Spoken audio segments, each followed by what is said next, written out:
성경에 나와 있는 감사하라라고 하는 이 주제가 꽤 많이 나오거든요. 근데 이 감사를 이야기할 때는 항상 어떤 청유형이 아니라 명령형으로 기록되어 있는 걸 보게 됩니다. 그러니까 감사는 하나님의 명령인 거죠.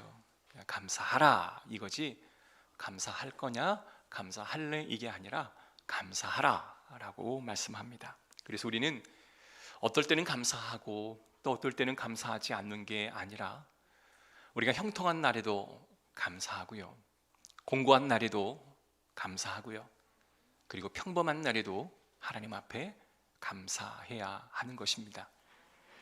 그러면 형통한 날에 감사하라 라고 하는 이 주제를 함께 나눠볼게요.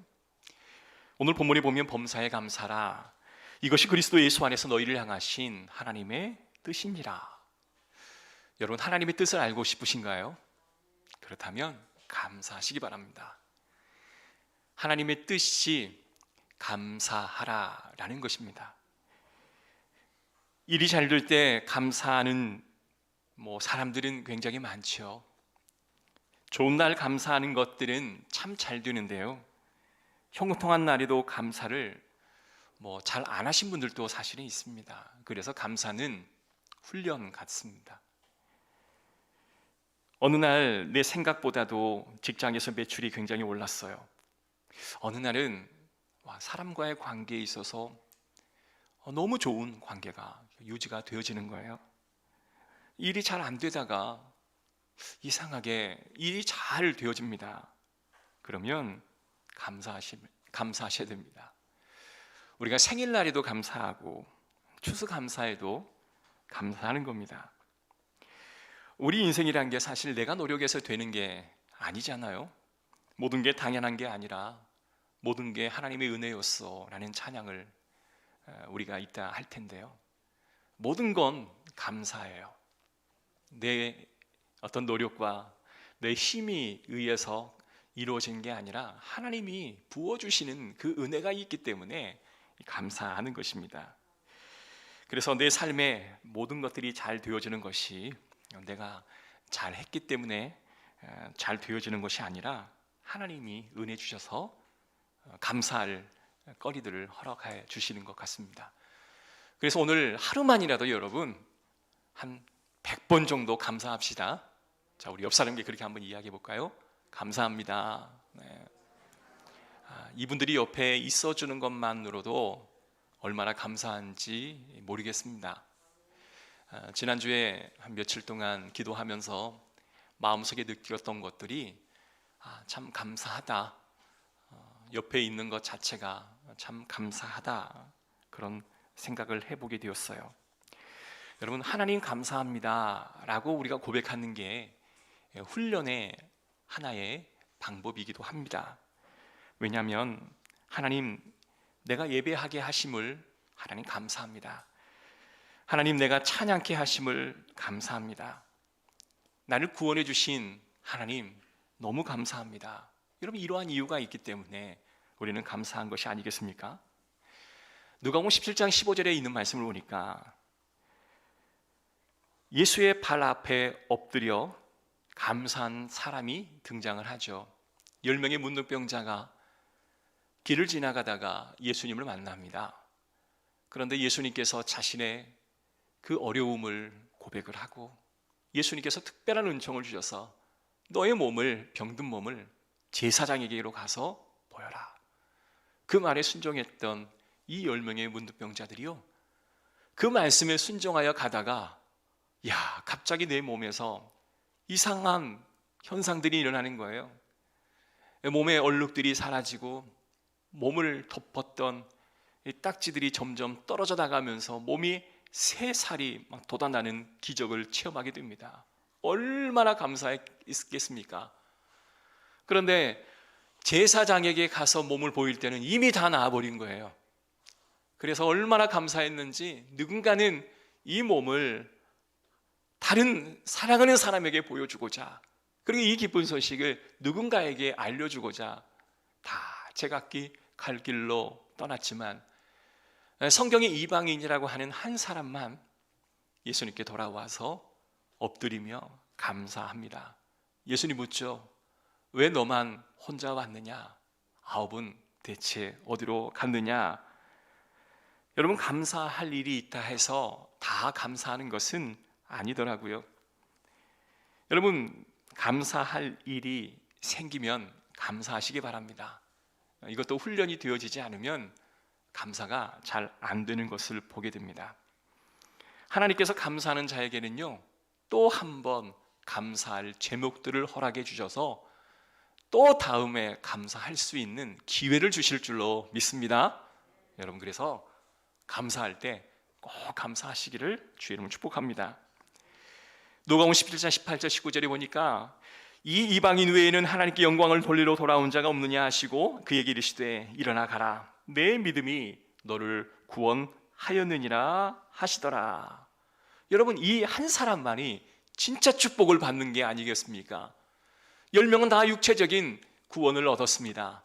그러나 영적인 구원까지 얻게 된 사람은 한 사람이었어요. 여러분, 육체적인 축복이 우리의 축복의 전부입니까? 아닙니다. 영적인 축복이 더해져야 그 육체적인 축복이 빛이 나지 않겠습니까? 그 육체적인 축복을 얻고서도 영적인 축복에까지 다다르지 못하는 게 아니라, 여러분, 영적인 축복까지 하나님의 은혜로 받는 우리의 열린문 교회 성도들 되시기를 주의 이름으로 축복합니다. 여러분, 어떤 사람들은 왜 감사하지 못할까요? 이 모든 게 어쩌다가 일어난 거예요.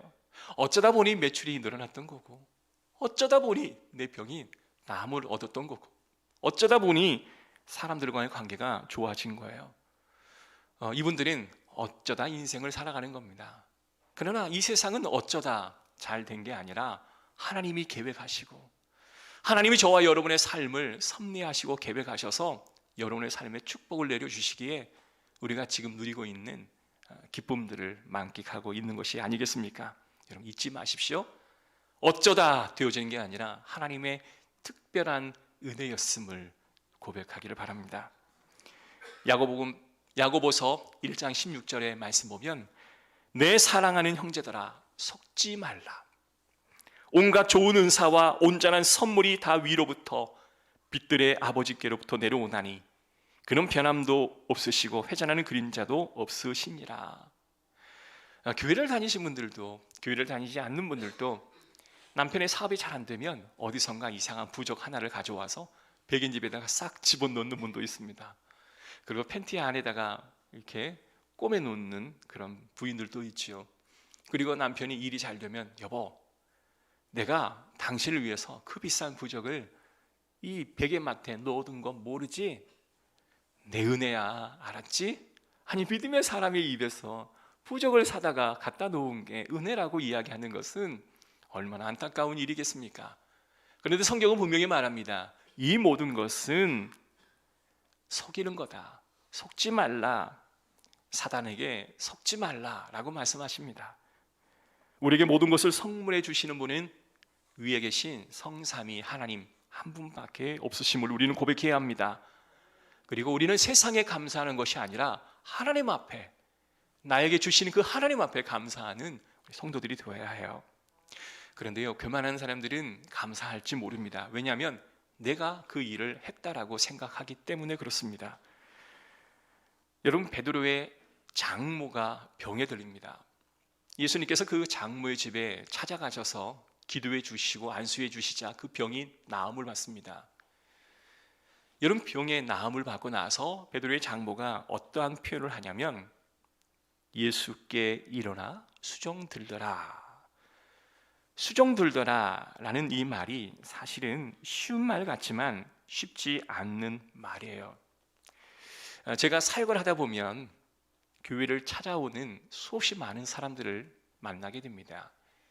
특별히 우리 교인도 저를 찾긴 하지만 교회를 한 번도 다니지 않았던 분들이 저에게 와서 기도 부탁을 할 때도 있고요. 한때는 교회를 다녔으나 지금 교회를 다니지 않아 큰 문제가 내게 닥쳐서 기도 부탁하러 오신 분들도 꽤 많아요. 그러면 전심전력을 해서 기도해 주죠. 내일 마냥 기도해주고 찾아가고 그렇게 했던 경험들이 꽤 많습니다. 그런데 이후에 어찌 되었는지 그 결과가 궁금해 전화하면 왜 전화했는지 묻는 경우가 꽤 많아요.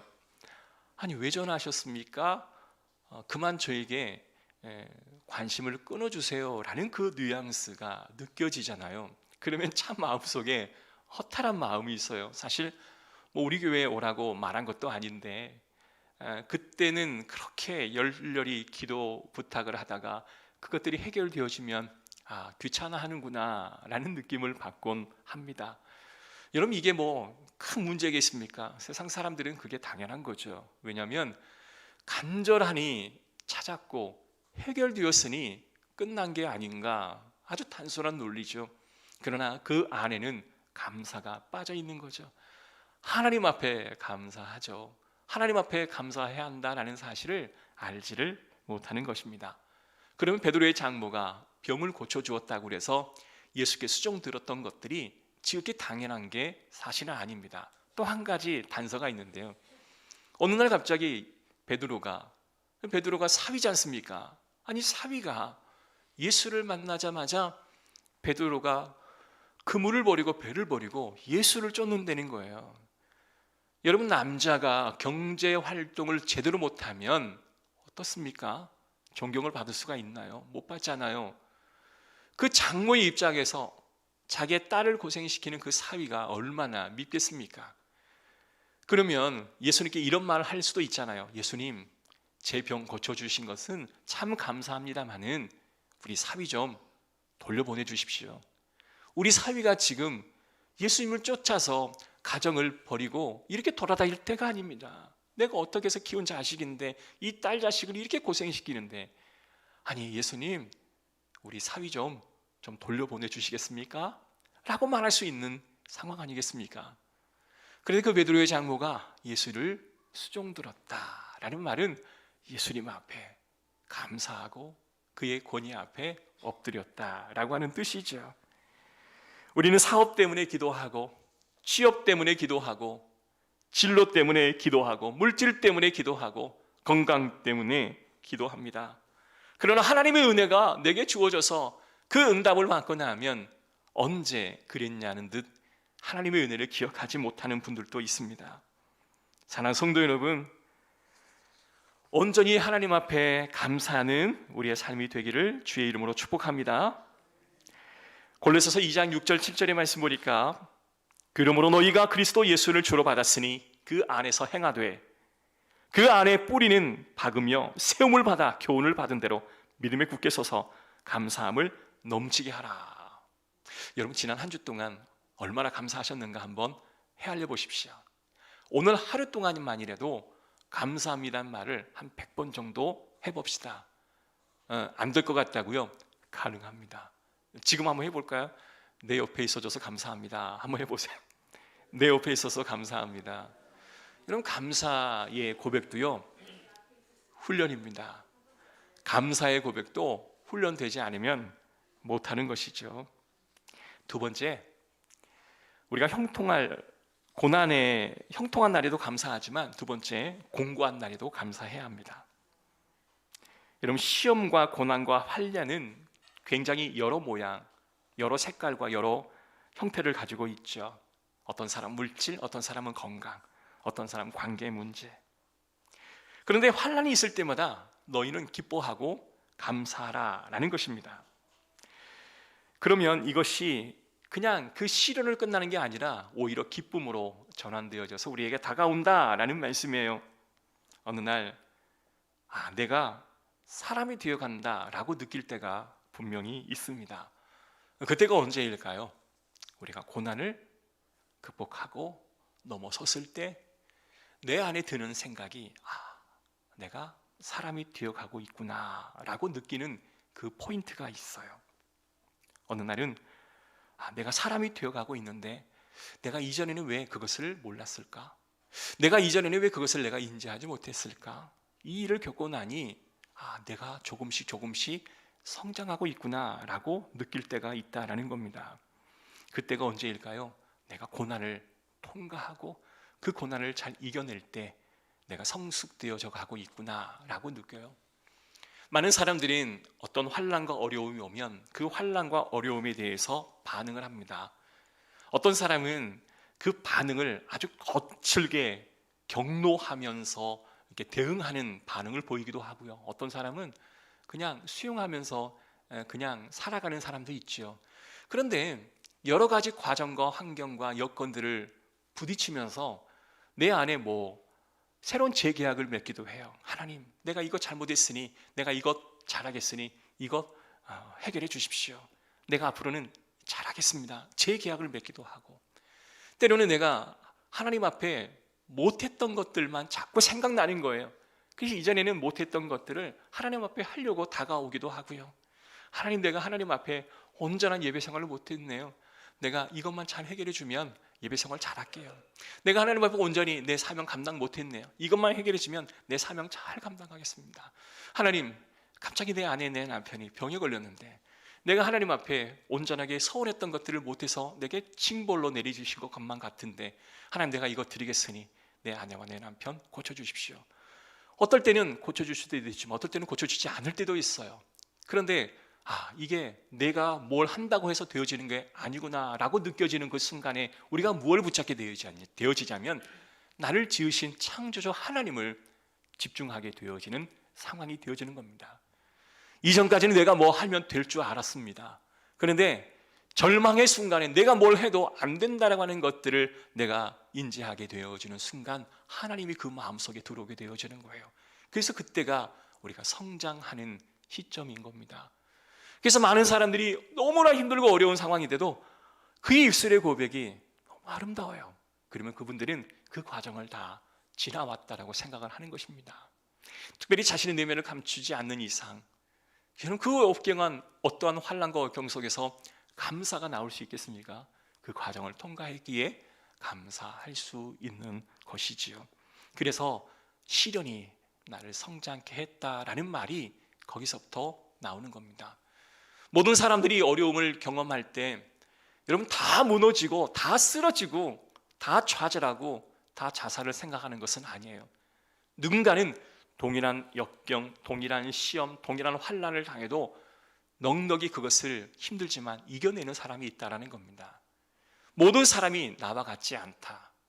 모든 사람이 나와 같지 않다라는 생각을 우리는 늘상 마음속에 가져야 되는 것이죠. 여러분, 시험과 고난과 역경이 오면 그것을 잘 통과할 수 있도록 하나님 앞에 기도하시기를 주의 이름으로 축복합니다. 내가 형편없어진다라고 생각하면 내 주변에 있는 사람도 형편없이 되어지는 거예요.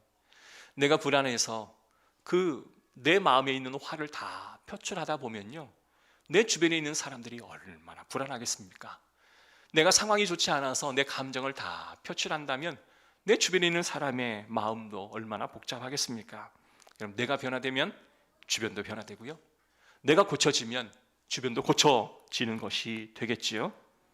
그래서 시편 119편 71절에 고난당한 것이 내게 유익이라 이로 말미암아 내가 주의 율례들을 배우게 되었나니. 할렐루야.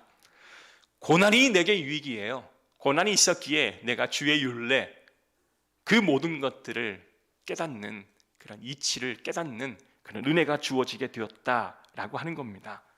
그래서 우리가 고난당할 때 감사하게 되면 하나님께서 주신 그 축복을 누리게 되어지는 것입니다. 자, 가정의 고난이 찾아와요. 그러면 가정의 고난이 찾아올 때 누구 한 사람은 본질을 딱 붙잡고 있는 한 사람이 그 가정에 존재해야 합니다. 힘들 수 있죠. 다 무너질 수 있죠. 그러나 한 사람은 본질을 붙잡아야 합니다. 그의 대상이 남편이면 좋고, 남편이 아니라면 아내이면 좋고, 부부 다 무너지고 있다면 자녀 중에 한 사람이라도 그 본질을 붙잡는 은혜가 있어야 하는 겁니다. 저희는 가족에 어떤 어려움이 찾아온다라고 보면 그 가족의 본질을 붙잡는 사람이 누구인가를 살펴봅니다. 그러면 그 본질을 붙잡는 한 사람이 있다라고 생각하면 그래도 감사를 표하죠. 그러나 모든 가족 구성원들이 본질을 붙잡기는커녕 고통스러우면 고통스럽다, 힘들면 힘들다 원망하고 있는 그런 환경이 조성되어진다면 이 목회자도 SOS가 빨간불이 켜지는 겁니다. 저 가족의 기능은 회복 능력이 없어. 그리고 본질을 붙잡는 분이 없어. 어떻게 하면 좋지? 기도하자. 이렇게 나가게 되어지는 거죠. 사랑하는 성도 여러분, 한번 감사해 보시기를 주의 이름으로 축복합니다. 자, 그렇다면 너무 힘들어요. 근데 감사가 나올 것 같지는 않아요. 그렇다면 해야 할 게 불평하지 않는 겁니다. 아니, 원망스럽고 힘든데 어떻게 불평을 안 해요? 그런데요, 불평만 안 해도 큰 하나님의 은혜를 체험하게 될 수 있다는 거예요. 사단과 마귀는 우리의 입술을 통해 원망과 불평이 확장되기를 원합니다. 내가 힘들고 어려울 때 자연 발생적으로 힘들어, 어려워, 정말 죽고 싶어, 이런 말이 나도 모르게 입 밖으로 고백되어지죠. 성령이 그것을 지시하는 게 아니에요. 악한 영은 내 안에서 자꾸 원망의 소리가 나올 수 있도록 모든 상황과 여건을 조장을 합니다. 여러분, 욥의 아내도 원망할 만하죠. 욥의 자식이 다 하나님이 데려가셨다면 그 욥보다 더 힘들었던 사람 누구일까요? 그의 아내가 아니겠습니까? 10달 배 아파 낳은 그 자녀가 한둘입니까? 그 자녀를 다 데려가셨다고 생각해 본다면 그 아내가 생각하는 것들은 얼마나 억장이 묻어지겠습니까? 물질은 다 가져갔죠. 남편은 제 옆에 기왓장으로 자신의 몸을 긁고 있죠. 얼마나 기가 막힌 상황이겠습니까? 그러니 욥의 아내가 그럽니다. 당신의 온전함을 지키느니 차라리 하나님을 욕하고 죽으라. 저주의 말을 할 수밖에 없는 거죠. 입술의 원망을 쏟아내는 게 그의 어려운 환경을 대변해 주는 것 같긴 하지만 그 나의 입술의 고백을 누가 들으실까요? 하나님이 들으세요. 그 입술의 고백을 나 혼자만 들으면 얼마나 좋겠습니까마는 하나님이 들으시는 거예요. 그러기에 하나님이 가슴 아프시다는 거예요. 그래서 우리가 힘들 때 내 입술로 원망의 소리를 멈추는 것도 하나님의 은혜를 기억하고 경험하는 첩경이 될 줄로 믿습니다. 여러분, 감사가 나오지 아니한다 할지라도 원망부터 멈춰보시기를 주의 이름으로 축복합니다. 여러분, 원망은요 코로나 바이러스보다 100배는 전염력이 강합니다. 그래서 한 사람이 원망하면 그 원망이 삽시간에 퍼지게 되고요, 한 사람이 감사하게 되면 삽시간에 그 감사가 퍼지게 되어지는데 그 전염의 속도는 좀 약한 것 같아요.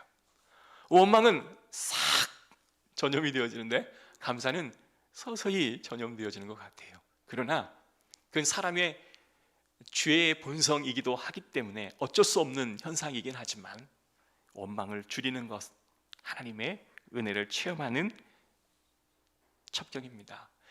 누군가가 자신의 자식을 막 원망합니다. 이놈의 새끼, 내가 이건 낳아서 이렇게 기르려고 내가 10달을 배 아팠나, 이거 내가 잘 키워놨더니 나에게 이거밖에 안 해주네. 그러면 맞다, 맞아, 그놈의 자식 나쁜 놈의 자식이네. 얼마나 마음 아파? 공감이에요? 공감이 아니에요?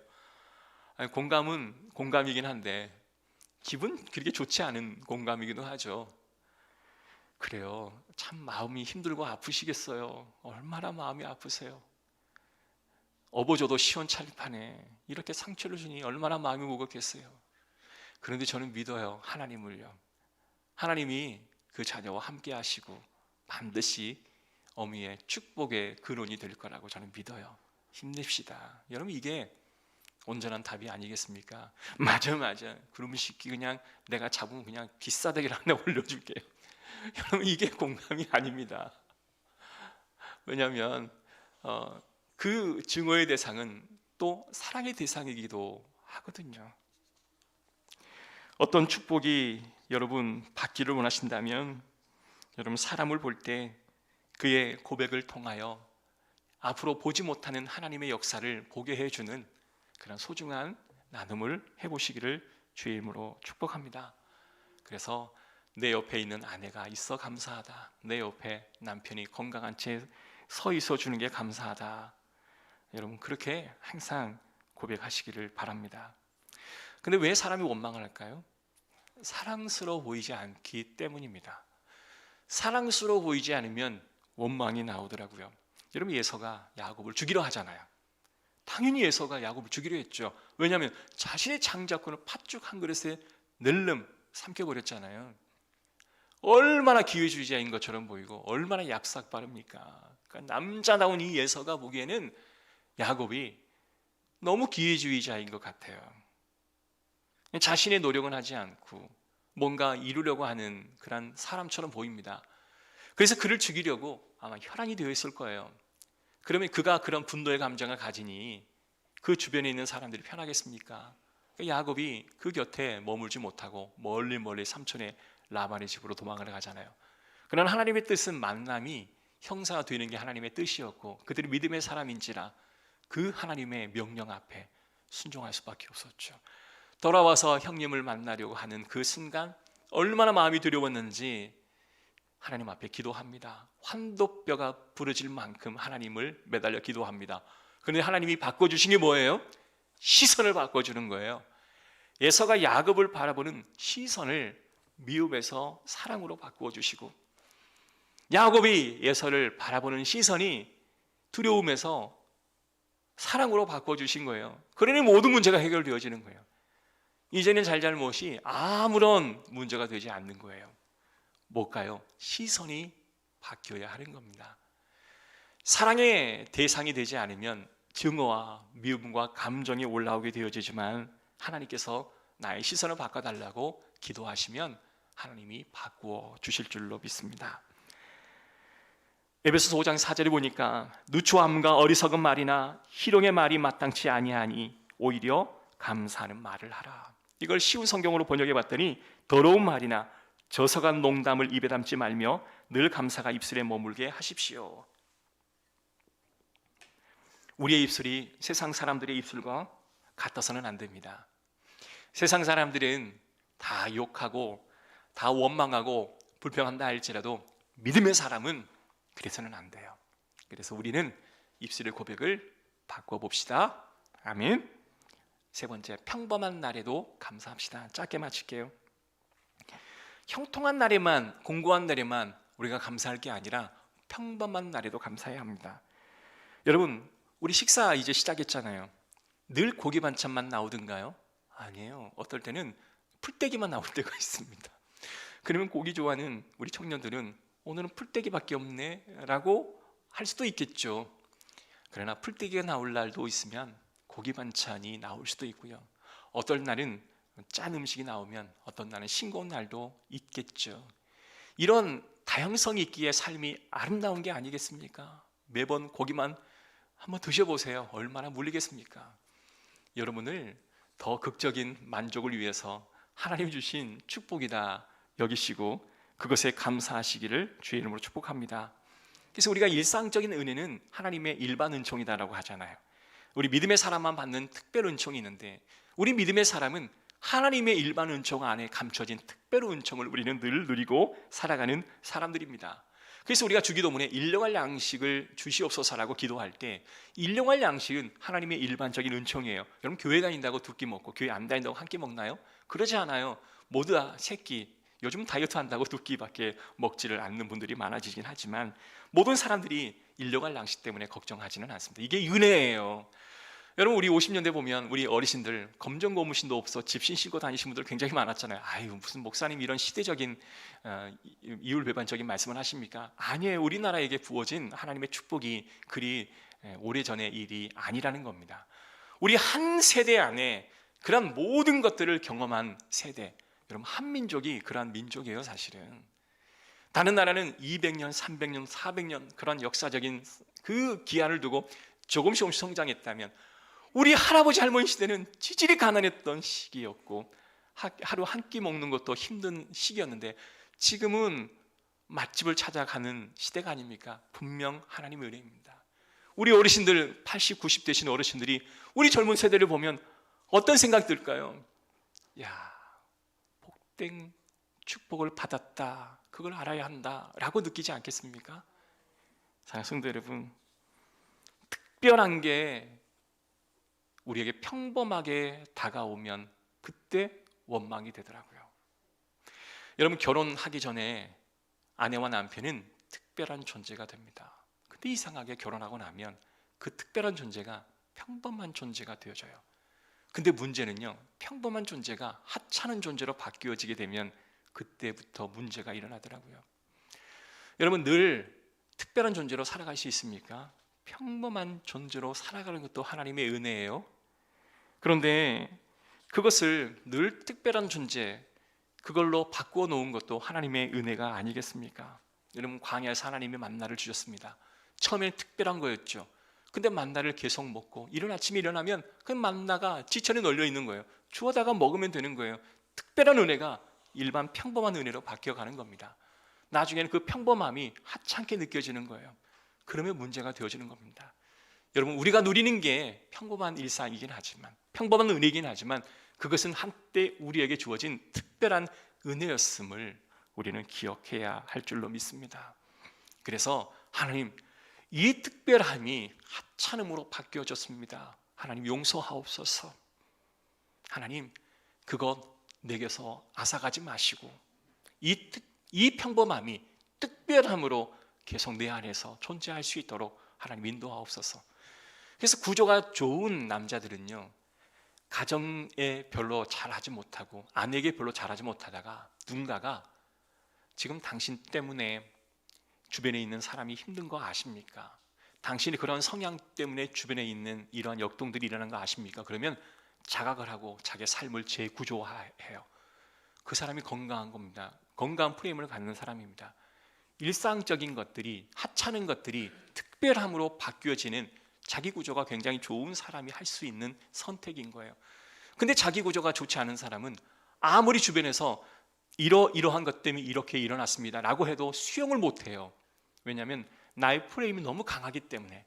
우리가 그런 분들을 자기 프레임이 너무 강하다, 수용성이 없다, 그리고 유연성이 없다, 경직되어 있다라고 이야기합니다.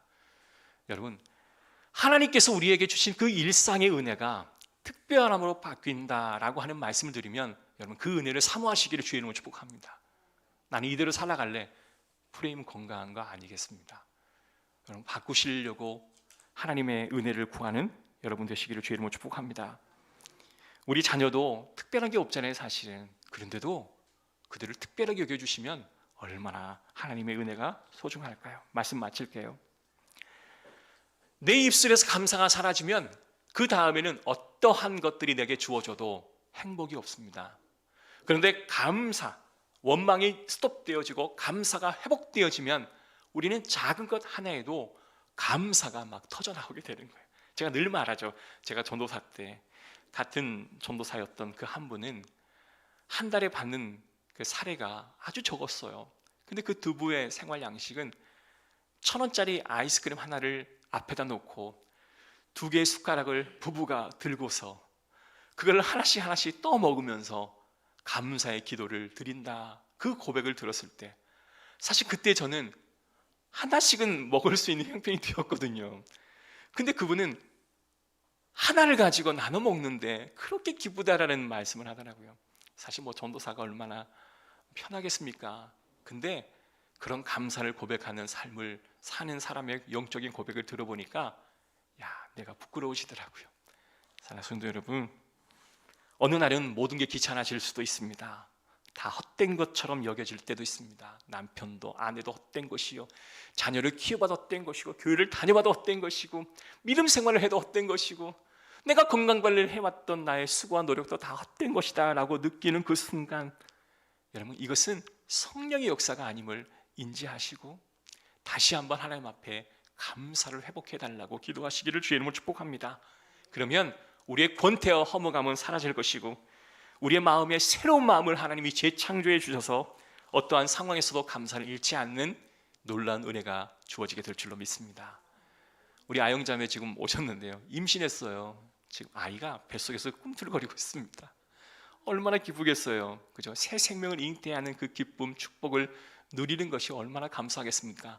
그 특별함이 하나님의 특별한 은총임을 깨닫지 못하면 아무것도 누리지 못하죠. 특별한 그 순간의 특별함으로 누리시기를 바랍니다. 그러면 하나님께서 그 특별함이 평범함으로 바뀔지라도 하찮음으로 바뀌지 않도록 유지해 주실 줄로 믿습니다. 기도하겠습니다. 하나님 감사합니다. 우리에게 특별한 은혜가 아니라 할지라도 일상의 은혜를 주심에 감사합니다. 오늘도 추수감사 주일입니다. 하나님 오늘 하루만이라도 감사합니다. 감사합니다. 고백하는 하루가 되게 없어서 식사를 마칠 때에도 식사를 준비해 준 분에게 감사합니다 라고 말해주게 하시고, 음식이 짜네요, 맛있긴 한데 기름이 있네요, 이런 말 하지 않게 하시고 축복해 주는 말을 오늘 하루 있게 하여 주옵소서. 예수 그리스도의 이름으로 기도합니다. 아멘. 모든 게 은혜였어. 찬양합시다.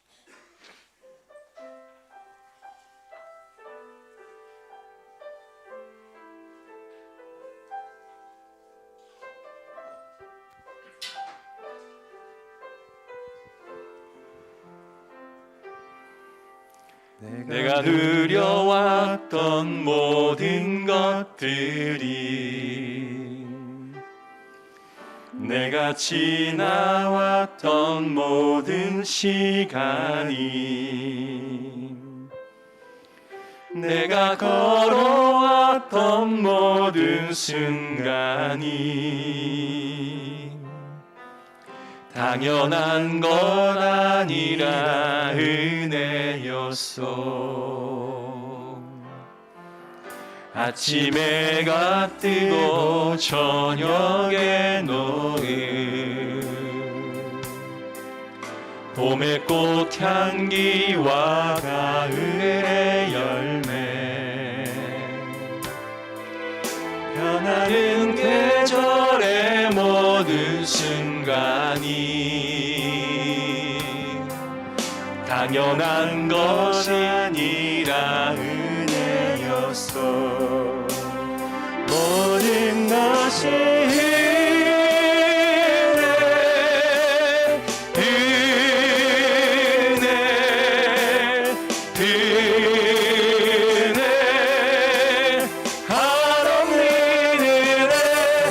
삶을 당연한 건 하나도 없었던 것을, 모든 것이 은혜였소. 모든 것이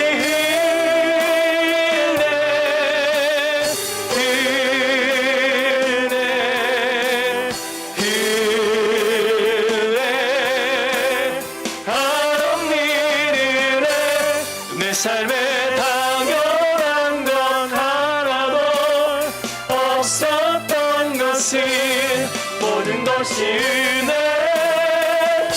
은혜였소. 모든 것이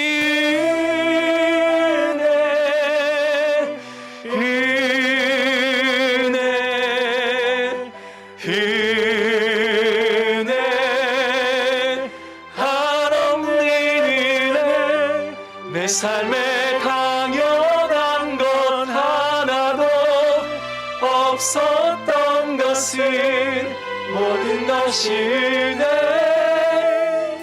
은혜였소.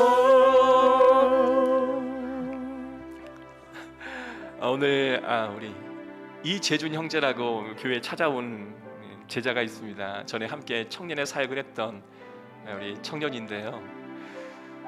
한 번 정도 꼭 찾아뵙고 싶었는데 오늘 애사야 왔습니다 라고 찾아오셨더라고요. 같이 오늘도 예배 함께 하는데요, 우리가 지난날에 함께 했던 소중한 추억들이 있죠. 그런데 그 소중한 추억을 하나님이 주셨던 것에 대한 감사.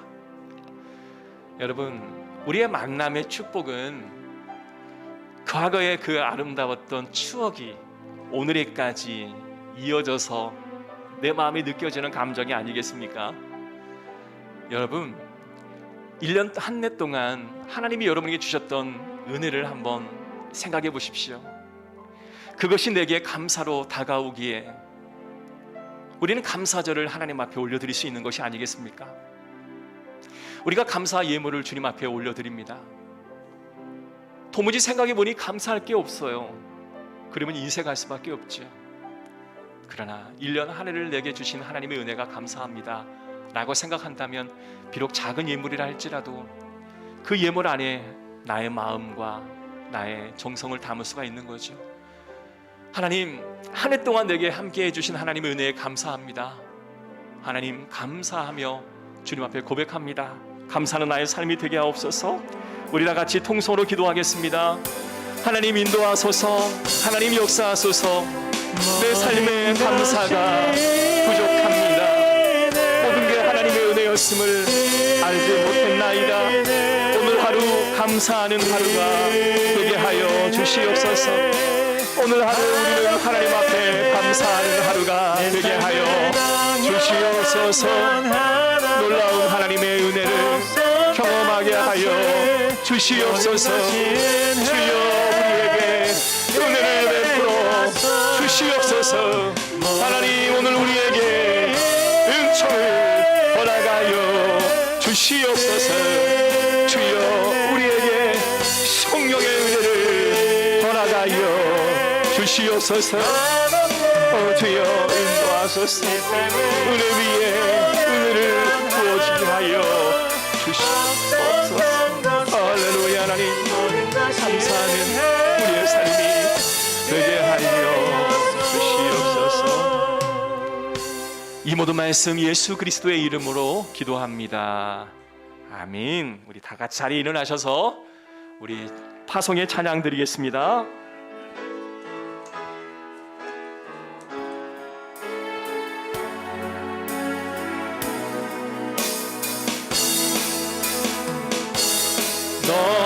너는 시냇가에 심은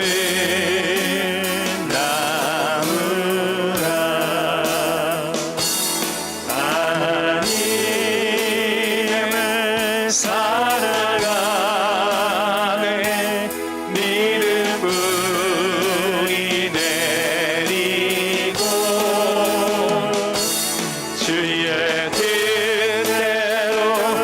주의 뜻대로